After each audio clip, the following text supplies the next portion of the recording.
Salut à tous, la Team OL, Thomas Show pour Lyon Fan TV.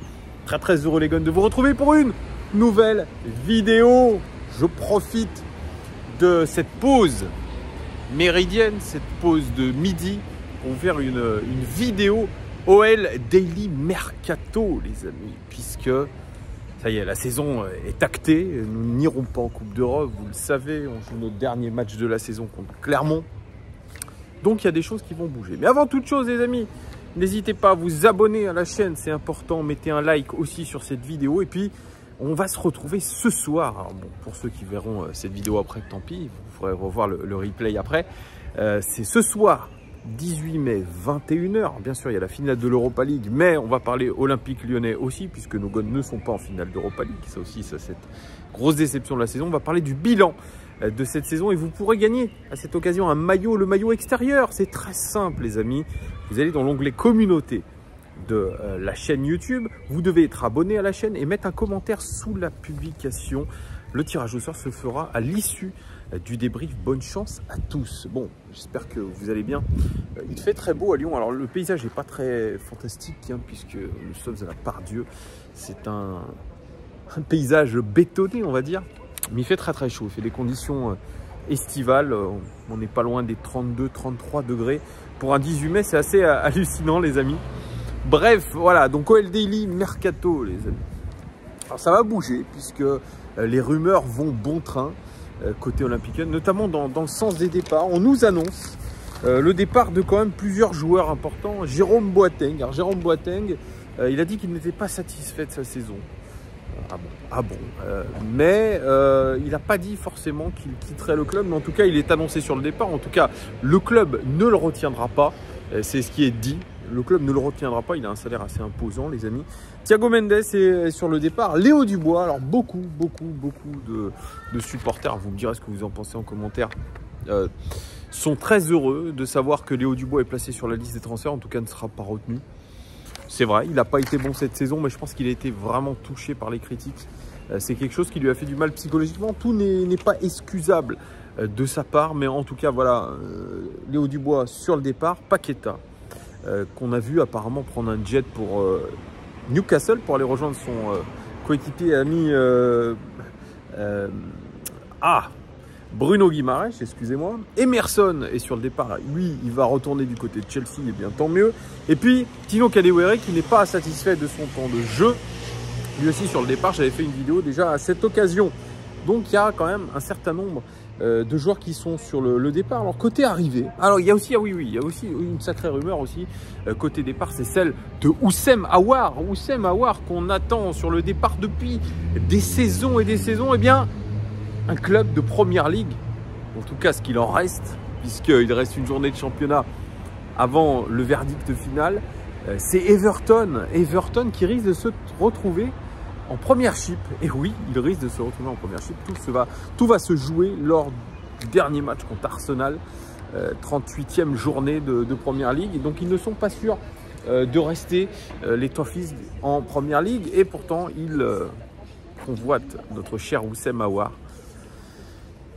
Est-ce qu'il voudrait tenter l'aventure même de la division 2 anglaise? C'est possible, hein, c'est possible. En tout cas, ce sont le prétendant, en tout cas, le plus sûr pour Houssem Aouar. En tout cas, c'est ce que dit la presse anglaise, les tabloïds anglais, que Houssem Aouar vraiment est convoité par Everton.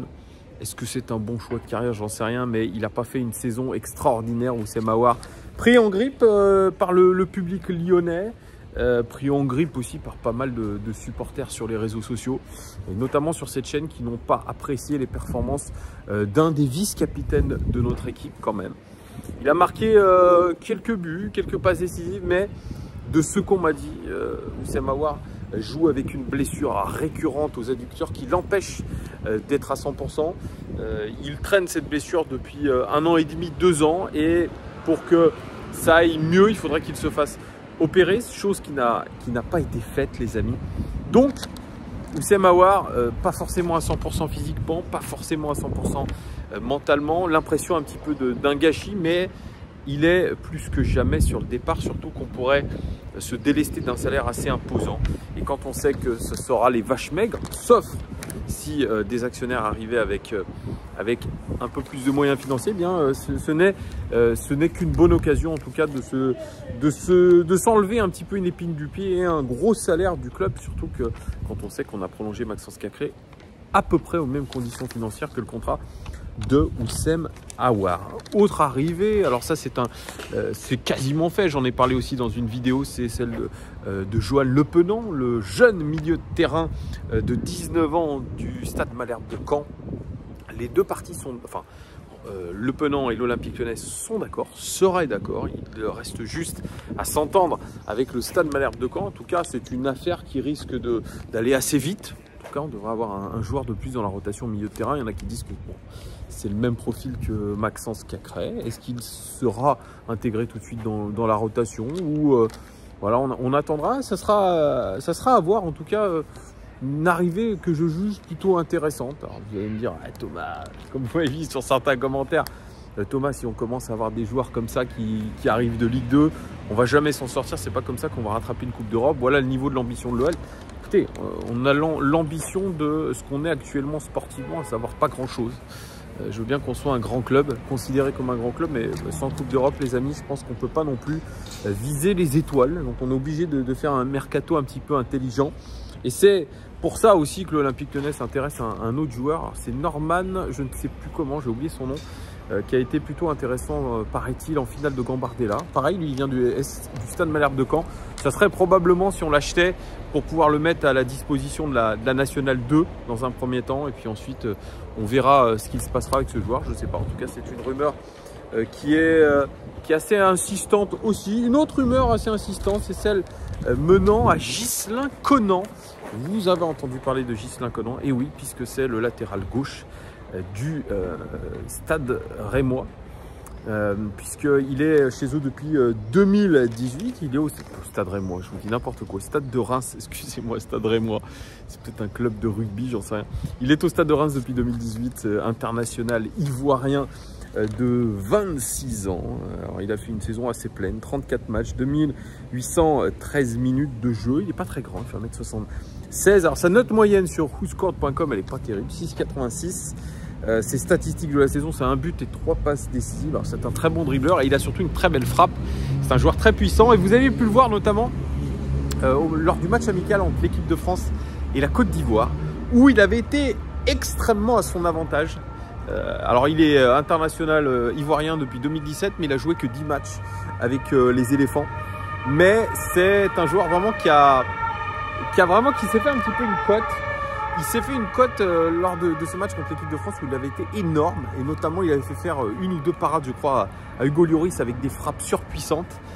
Donc Ghislain Conan, ça va être une attraction à moindre coût puisqu'il sera libre à la fin de son contrat. Il sera libre à la fin juin, Ghislain Conan. Donc il sera libre, en tout cas, de signer là où il veut. Et l'Olympique Lyonnais est très intéressé puisqu'ils doivent absolument remplacer Emerson Palmieri.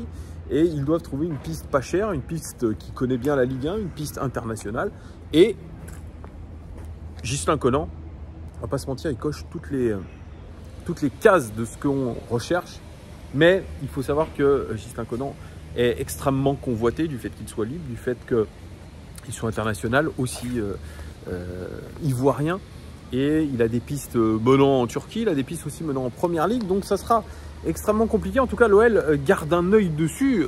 Ghislain Conan, pour moi, juste par rapport aux finances du club, par rapport à notre situation sportive, par rapport au fait qu'on va devoir remplacer le fantomatique Emerson Palmieri, eh bien moi, je le dis.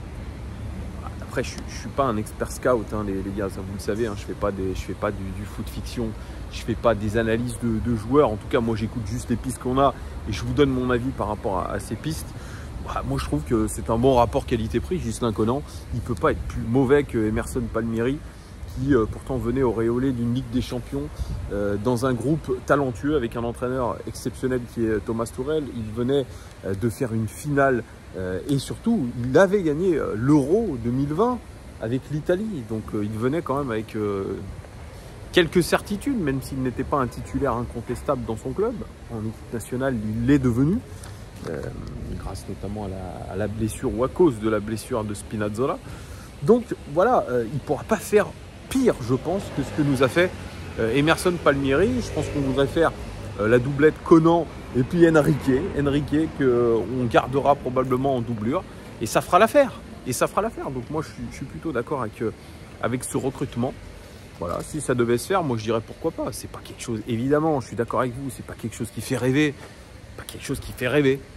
Mais par rapport aux ambitions et aux moyens de notre club, c'est pas déconnant. Voilà, il ne faut pas s'attendre à des pistes XXL, à moins que les nouveaux actionnaires qui rentrent apportent énormément d'argent et des garanties. Et pourquoi pas qu'ils arrivent à convaincre certains joueurs qu'ils ne disputeront pas de Coupe d'Europe, mais peut-être des joueurs qui veulent se relancer dans le but peut-être d'aller à la Coupe du Monde. C'est possible, parce que le monde est en fin d'année. Voilà, il faudra voir tout ça. En tout cas, on n'est qu'au début du mercato. Il devrait y avoir vraiment des informations qui vont venir très rapidement. Et je ferai des occasions. À cette occasion, je ferai des vidéos pour vous en parler. Et c'est un moyen aussi d'engager la discussion, le débat. Vous allez me dire d'ailleurs en commentaire, les amis, ce que vous pensez de Ghislain Conan et des pistes que je vous ai évoquées. Et notamment des départs. Dites-moi, qu'est-ce que vous en pensez? Voilà les gones. Merci en tout cas de m'avoir suivi. Je vous dis à très très vite. Merci de votre soutien. Allez l'OL. Et puis on se retrouve ce soir 18 mai 21 h pour le bilan de la saison avec tous les copains. Allez, ciao, gros bisous, profitez de votre journée et à très bientôt. Ciao.